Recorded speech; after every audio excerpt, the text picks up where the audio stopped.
Alright, what's up y'all? So today I'm going to show y'all how to do this liquid explosion effect on highlight motion.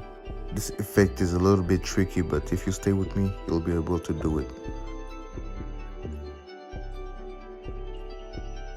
Alright, so first of all, you'll need your clip and the mask version of your clip.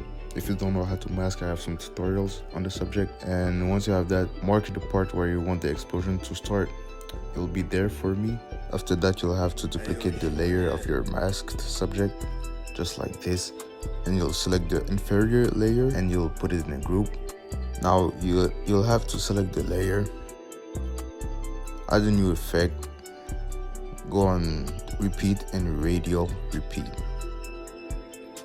Now you'll have to play around with the settings a bit to make it look clean, and I suggest you to turn the orientation to the point where the head of your subject is pointing out. For my case, it'll be like 205 degrees. You can increase the count to make more clones.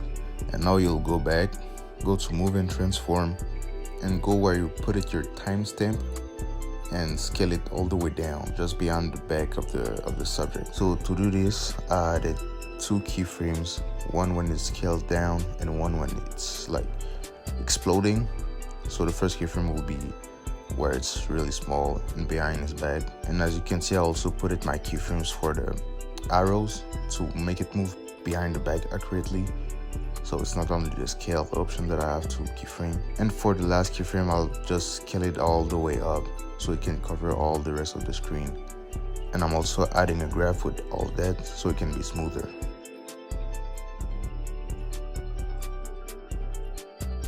So now we have this explosion, but it's not quite what we're looking for. So we'll add some colors and some distortions effects.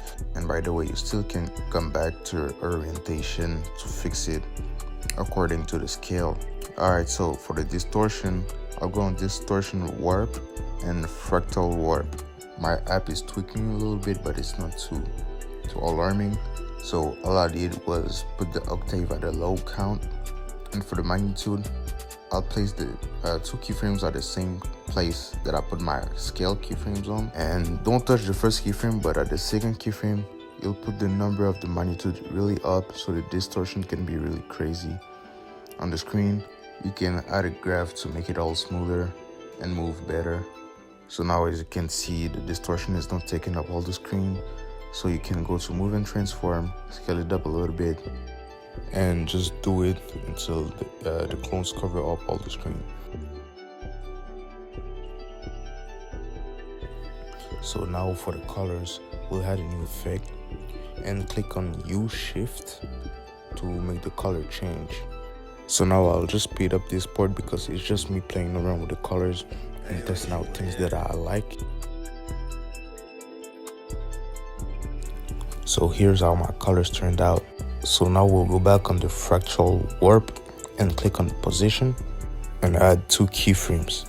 The second keyframe will be where you'll scale the position, the Y value of the position, and do the same for the parallax. And don't be afraid to pick a big number for the second keyframe to have as much movements as possible. So now you'll have to duplicate the group and select the upper layer of the group right there. Add a new effect and choose a Gaussian blur effect and search for omino glass and pick the chromatic bubble preset to save time. So now that you have your Gaussian blur and omino glass effects on, you can play around with the omino glass settings to make the chromatic distortion look good. So up to this point, I'll speed up the video and I'll give you the settings that I used afterwards. So here's the settings that I used for the omino glass.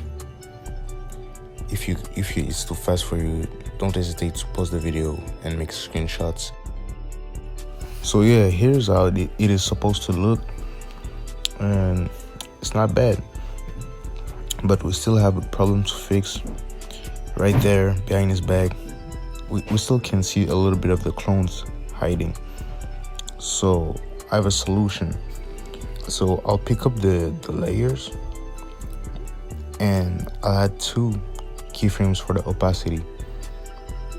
And at the first keyframe, I'll put the opacity at 0 and just do the same thing for the other layer. So yeah, the tutorial is finally over, and this is how it is supposed to look. So to support me, all you have to do is like this video, share it with your friends, comment on it, and follow my Instagram. Thank you so much for the support, and I'll see you in another video.